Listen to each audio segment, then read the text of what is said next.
Well, it is the end of August, and I don't know how well you can see, but there's still a ton of smoke in the air.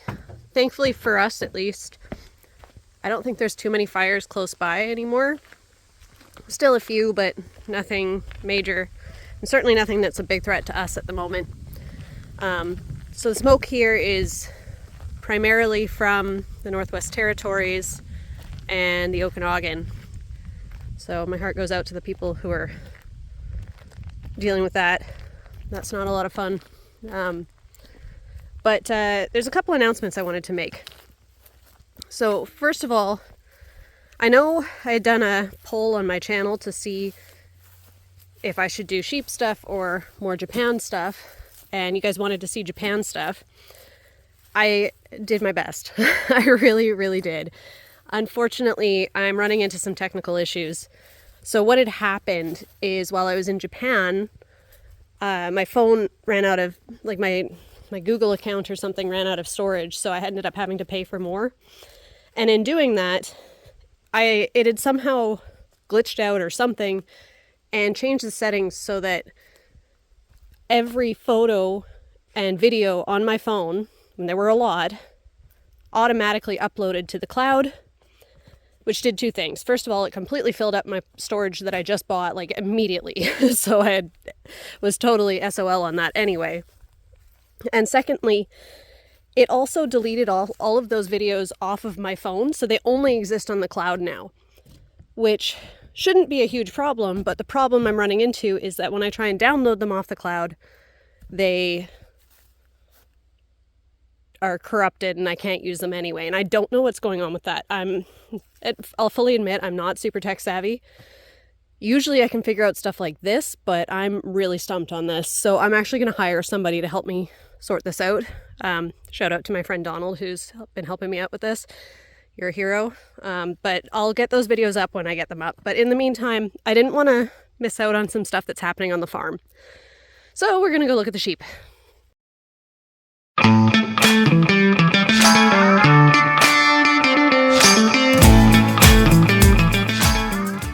So as you can see, all of the gates are open. The sheep, the rams at least, have access to all three of these pens. I didn't want to have to do this, but the reason we're doing this is we are in a drought, and we have been in drought since October. And this is bad. This is really bad. We have been supplementing with hay as well, and we're going to be doing that probably right up until spring. We'll have to feed hay, but that's the only way we're going to save this pasture. It would be nice if we had more places to rotate them into. Like you can see on the ewes side, it's actually quite a bit greener, but in here, this is the best we can do. So what does that mean for farmers, and what does that mean for consumers, aka you? A few things. So one of the problems with this drought is that it has led to a hay shortage. We were fortunate to be able to secure some hay for our rams, and we're hoping to get some silage, which I'll do a video about what that is at a later date. But silage for the ewes that we're hoping to get later, probably next month.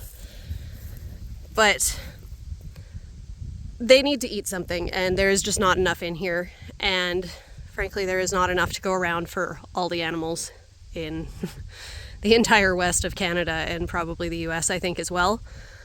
So that's quite bad for a lot of people. So that means there isn't enough food to go around. And what is available is really expensive. So the smaller farmers are the ones who are going to get hit the most by this drought. Big corporate farms can afford to ride this out and, pay whatever it costs to produce as much as they can and still sell it to grocery stores. So they're going to be okay for the most part. Smaller farmers who can't afford to pay $150 a bale, round bale, to feed their animals are going to have to either cull their flocks or herd or whatever, or they're going to have to sell at a huge loss. So that means the market, hey Zod, is going to be flooded with a lot of meat and a lot of animals. So the farmers are not going to make much on that. The other side of that as well is that in the coming years, and this is where it affects consumers, that means there's going to be a meat shortage, because that means there's going to be a lot less breeding animals. Hey buddy. And therefore not as much meat being produced. And other crops as well, like veggies are certainly affected by this too. But I don't know as much about that, so I'm not going to speak too much on it. So that's a big problem, and it's going to be a problem for years, because it's going to take a long time to build back those flocks. We were very, very, very fortunate here in that we were actually able to double our flock size this year. Most people aren't going to be that lucky. So yeah, that's the situation we're in right now. Yeah, as you can see, these boys were hungry. Poor guys. There's a whole bale over there. You just haven't found it yet. Hi. Hi. I know I'm dressed weird. Whatever. It's my farm. Anyway, Zod, turns out he's an absolute sweetie. So far, anyway. And a couple of the other ones. But, hey, buddy. So what can you do about this? As a consumer, you can support local. So go to your farmer's market and buy whatever you can from there rather than going to the grocery store. It's going to be just as good, if not better, and cost the same or probably even cheaper, certainly in the coming months. So that is one thing you can do to help support farmers. There's all sorts of other options as well. I mean, you can go directly to farms if you happen to have a connection there. If you're in the Peace region, there's a fabulous, fabulous website that I'll link below called the Peace Region Food Hub. I've ordered off of there, and I love it. It's super convenient. It's affordable. It connects you directly, hey buddy, with local farmers and their products. And you just go online, choose what you want, place the order, e-transfer the money, and then they tell you when it's ready to pick up at your local farmer's market. You just go and get it that day. Super, super easy. It is fabulous, and I super, super recommend it. But yeah, so that's that part of things. So I wanted to kind of show as well, like you can see outside over there, outside of the pen, how nice and green it is. And that's because it hasn't been grazed all year. But in here, not so much. Hey, what are you doing? But yeah, it's very dry, very, very dry in here, and there's no rain in the forecast, foreseeably. So this is going to be a problem for a while yet. This is certainly in part my fault. I can't blame it all on the drought. The drought didn't help, but part of this is my fault. And I'll do a video as well where I kind of reflect on all the mistakes I've made this year, which there's lots. But this is a big one, is I needed more areas to rotate the animals through, and that's part of why we're in this situation. So that's definitely on me, and something hopefully we'll fix in the future. But I'll show you the ewes, because they're in a bit better shape, thankfully. Well, as you can see, this is the girls' pasture, and it's still quite dry, but as you can see here, there's still a fair bit of lush green pasture for them to graze. What are you doing? What are you doing, 70? But yeah, they're all doing well for a few reasons. First of all, they've got a better pasture. It's just bigger, so it's not going to get overgrazed anywhere near as fast.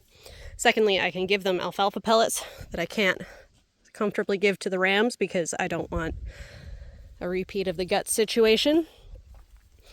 The other thing I wanted to say, like I said, we were actually able to double our flock size, and that means we're actually able to keep all of the ewe lambs this year, which is really awesome. It's partly because we lost guts, so it's kind of a silver lining from that situation. But also we want to grow our flock, and we have the room to do it. So we are in a position where we can, provided we can secure that silage, grow our flock, which is exciting. So these ones are all going to get bred this year, hopefully, if they're old enough. We'll see. But they're all going to get exposed to the ram, and we'll see what happens. But we're also hoping or at least I am hoping to get a St. Croix ram this year. We found one. It's just a matter of figuring out logistics of going and getting him. But that would be really cool to be able to breed purebred St. Croix, because there's not very many people who do that. And actually fewer and fewer all the time, especially this year. So that's the thing.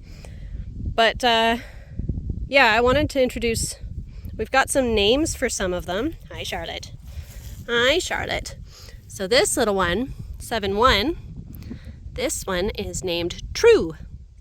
Hey, pretty girl. Yeah, so that one's True. And then, let's see if I can find her. Not these two, one of these ones. I think it's, so yeah, that one over there, 7-7. Her name is Acorn. So that means you and you two, next to Farnese, still need names. So if you've got a good you name, drop it in the comments below. I'd love to hear what you've come up with. But anyway, that was the main things I wanted to mention. I did have a video as well that I filmed of vaccinating these guys and the proper way of doing that. So I'll put that up as well at some point, and hopefully soon I can get this Japan video fiasco sorted out. But in the meantime, I wanted to put something up to kind of explain what was going on and why I haven't posted in a while, and it's because I've been trying to sort that out. So I think currently it's beating me, but we'll get to the bottom of it, and I'll post all the Japan stuff eventually. Anyway, thanks for watching. Like, subscribe, comment, all that fun stuff. Let me know a good you name for these three. And we'll talk to you next time.